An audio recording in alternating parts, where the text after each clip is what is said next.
পরকীয়া সন্দেহে যুবককে প্রকাশ্যে অপমান ও মারধর, স্বামী সহ দুজনকে আটক, তদন্তে পুলিশ।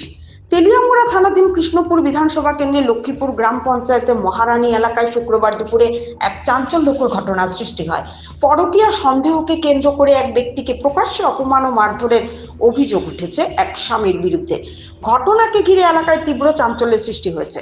অভিযোগ সূত্রে জানা যায়, অভিযুক্ত জয়দীপ রায় পেশায় টমটম চালক। তিনি মহারানীপুর এলাকার এক বিবাহিত মহিলাকে নিয়মিত টমটমে করে যাতায়াত করাতেন বলে স্থানীয়দের দাবি। এ নিয়ে এলাকায় আগে থেকেই কানাঘুষো চলছিল। শুক্রবার বিষয়টি মহিলার স্বামীর কানে পৌঁছলে পরিস্থিতি উত্তপ্ত হয়ে ওঠে। স্থানীয় সূত্রের দাবি, ওই দিন মহিলার স্বামী হাতে নাতে জয়দীপ রায়কে ধরে ফেলেন।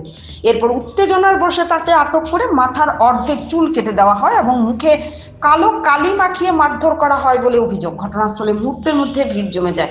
খবর পেয়ে দ্রুত ঘটনাস্থলে পৌঁছে তেলিয়ামুড়া থানার পুলিশ এবং পরিস্থিতি নিয়ন্ত্রণে আনে। পুলিশ অভিযুক্ত স্বামী এবং জয়দীপ রায় উভয়কেই আটক করে থানায় নিয়ে যায় এবং জিজ্ঞাসাবাদ চালানো হচ্ছে বলে জানা গেছে। তবে ঘটনার পেছনে প্রকৃত কারণ আদৌ কোনো পরকীয়া সম্পর্ক ছিল কিনা নাকি ব্যক্তিগত শত্রুতার জেরে এমন ঘটনা ঘটেছে তা এখনো স্পষ্ট নয়।